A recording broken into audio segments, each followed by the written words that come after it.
आज मुख्यमंत्री श्री विष्णुदेव साय जी की अध्यक्षता में मंत्रालय में कैबिनेट की बैठक में कई महत्वपूर्ण निर्णय लिए गए। मंत्रिपरिषद ने Chhattisgarh state power distribution company द्वारा केंद्रीय सार्वजनिक क्षेत्र के विद्युत उपक्रमों से खरीदी जा रही बिजली के भुगतान की सुरक्षा के लिए वर्तमान त्रिपक्षीय अनुबंध के स्थान पर भारतीय रिजर्व बैंक के दिशा निर्देशों के अनुरूप डायरेक्ट डेबिट मैंडेट व्यवस्था लागू किए जाने के प्रस्ताव को मंजूरी दी है।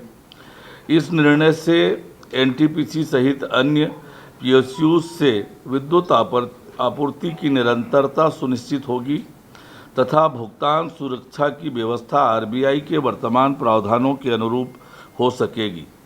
राज्य शासन पर इससे कोई अतिरिक्त वित्तीय भार नहीं आएगा क्योंकि वितरण कंपनी द्वारा भुगतान की व्यवस्था पूर्ववत रहेगी तथा आवश्यक होने पर पहले लेटर ऑफ क्रेडिट की व्यवस्था प्रभावी रहेगी। मंत्रिपरिषद की बैठक में छत्तीसगढ़ पुलिस विशेष कार्यपालिक बल बस्तर फाइटर आरक्षक सेवा भर्ती तथा सेवा शर्तें नियम 2026 में महत्वपूर्ण संशोधन को स्वीकृति दी गई है। इससे उनकी भर्ती का मार्ग प्रशस्त होगा और स्थानीय युवाओं को रोजगार के अवसर भी मिलेंगे। मंत्रिपरिषद द्वारा निजी विश्वविद्यालय स्थापना एवं संचालन संशोधन विधेयक 2026 के प्रारूप का अनुमोदन किया गया है। इस संशोधन में भारत सरकार के मंत्रिमंडल सचिवालय के विनियमन प्रकोष्ठ की अनुशंसाओं के अनुरूप निजी विश्वविद्यालयों की स्थापना संबंधी प्रावधानों को अधिक व्यवहारिक, गुणवत्तापूर्ण तथा समकालीन बनाया गया है। इसके तहत निजी विश्वविद्यालय की स्थापना के लिए विन्यास निधि के स्थान पर रक्षित निधि का प्रावधान लागू करने से अध्ययनरत छात्र छात्राओं के भविष्य को संवारने के लिए आवश्यक उपाय सुनिश्चित किए जा सकेंगे। इसमें आधारभूत अधोसंरचना, पुस्तकालय एवं अन्य सुविधाओं को यूजीसी एवं अन्य सक्षम नियामक संस्थाओं के मानकों के अनुरूप सुनिश्चित करने का प्रावधान किया गया है। इस संशोधन से राज्य में गुणवत्तापूर्ण उच्च शिक्षा संस्थानों को प्रोत्साहन मिलेगा। मंत्रिपरिषद ने मूल्य संवर्धित कर संशोधन विधेयक 2026 के प्रारूप को मंजूरी दी है।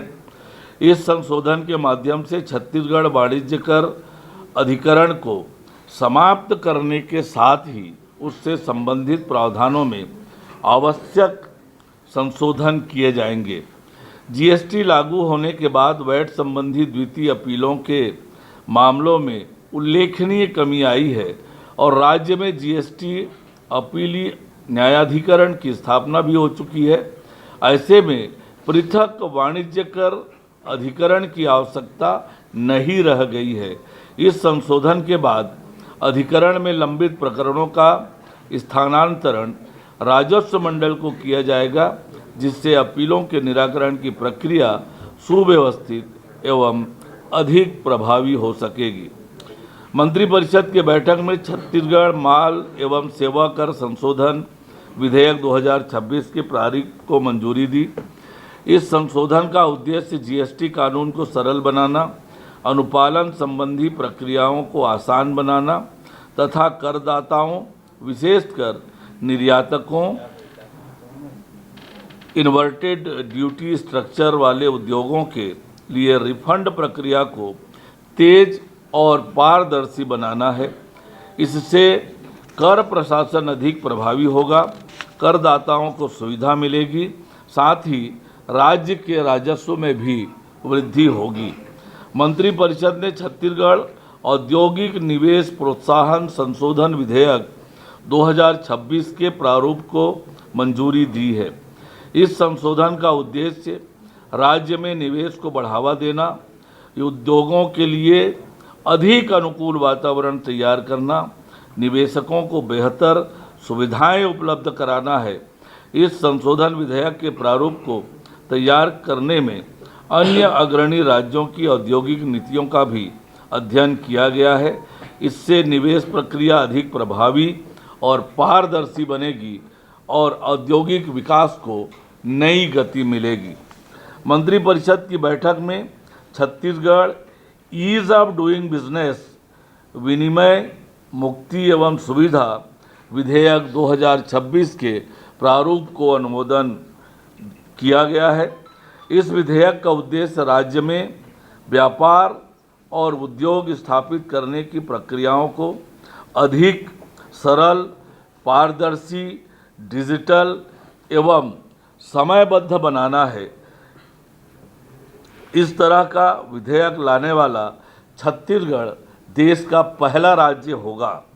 इसके अंतर्गत डीम्ड परमिशन, स्व प्रमाणीकरण, तृतीय पक्ष सत्यापन, जोखिम आधारित निरीक्षण तथा दोहरे लाइसेंसिंग दायित्वों को समाप्त करने जैसे प्रावधान किए गए हैं।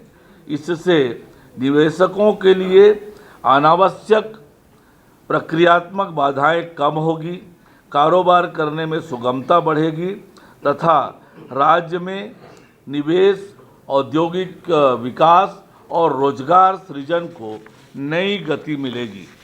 मंत्रिपरिषद ने नवा रायपुर अटल नगर विकास प्राधिकरण द्वारा आवंटित भूखंडों एवं निर्मित परिसरों पर देय ब्याज एवं अधिभार में राहत प्रदान करने हेतु वन टाइम सेटलमेंट स्कीम 2026 को मंजूरी दी है। इस योजना से पात्र आवंटितों को निर्धारित शर्तों के तहत बकाया देयों के नियमितीकरण, परियोजनाओं को निर्धारित समयावधि में पूरा करने में मदद मिलेगी। जो विकास करने के इच्छुक हैं उनको अवसर मिलेगा और जो इच्छुक नहीं हैं समय पर आवंटित भूमि को सरेंडर कर सकेंगे। इस निर्णय से मुकदमेबाजी में कमी आएगी, भूमि का बेहतर उपयोग सुनिश्चित होगा तथा नवा रायपुर में निवेश एवं विकास के गतिविधियों को प्रोत्साहन मिलेगा। मंत्रिपरिषद ने जल प्रदूषण निवारण तथा नियंत्रण संशोधन अधिनियम 2026 को छत्तीसगढ़ राज्य में अंगीकार करने के लिए विधानसभा में संकल्प प्रस्तुत किए जाने के प्रस्ताव को मंजूरी दी है। भारत सरकार द्वारा लाए गए संशोधन का उद्देश्य पर्यावरणीय कानूनों के अनुपालन को अधिक सरल, पारदर्शी और प्रभावी बनाना है। इसके तहत छोटे उल्लंघनों को अपराध की श्रेणी से हटाकर उन पर आर्थिक दंड का प्रावधान तथा दंड निर्धारण एवं अपील की प्रक्रिया को सुव्यवस्थित किया गया है। इस निर्णय से राज्य में पर्यावरणीय नियमन को सरल बनाने, अनुपालन को प्रोत्साहित करने तथा ईज ऑफ डूइंग बिजनेस के साथ प्रभावी पर्यावरणीय संरक्षण के बीच संतुलन स्थापित करने में सहायता मिलेगी। मंत्रिपरिषद की बैठक में छत्तीसगढ़ भाड़ा नियंत्रण अधिनियम 2011 संशोधन विधेयक 2026 के प्रारूप को मंजूरी दी गई है। इसका उद्देश्य खाली मकानों को किराए पर देने को बढ़ावा देना और किराएदारी से जुड़े विवादों का त्वरित समाधान सुनिश्चित करना है। इस संशोधन से भवन स्वामी एवं किराएदार के अधिकार व दायित्व को स्पष्ट किया गया है। साथ ही संपत्ति प्रबंधक, किराया प्राप्ति अधिकरण के अध्यक्ष की पदावधि और न्यायालय शुल्क से जुड़े प्रावधान भी शामिल किए गए हैं। यह संशोधन भारत सरकार के आदर्श किराएदारी अधिनियम 2021 के अनुरूप है। मंत्रिपरिषद द्वारा राजनांदगांव में 2000 सीट क्षमता वाले आधुनिक ऑडिटोरियम के निर्माण के लिए आवश्यक शासकीय भूमि के आवंटन का महत्वपूर्ण निर्णय लिया गया है।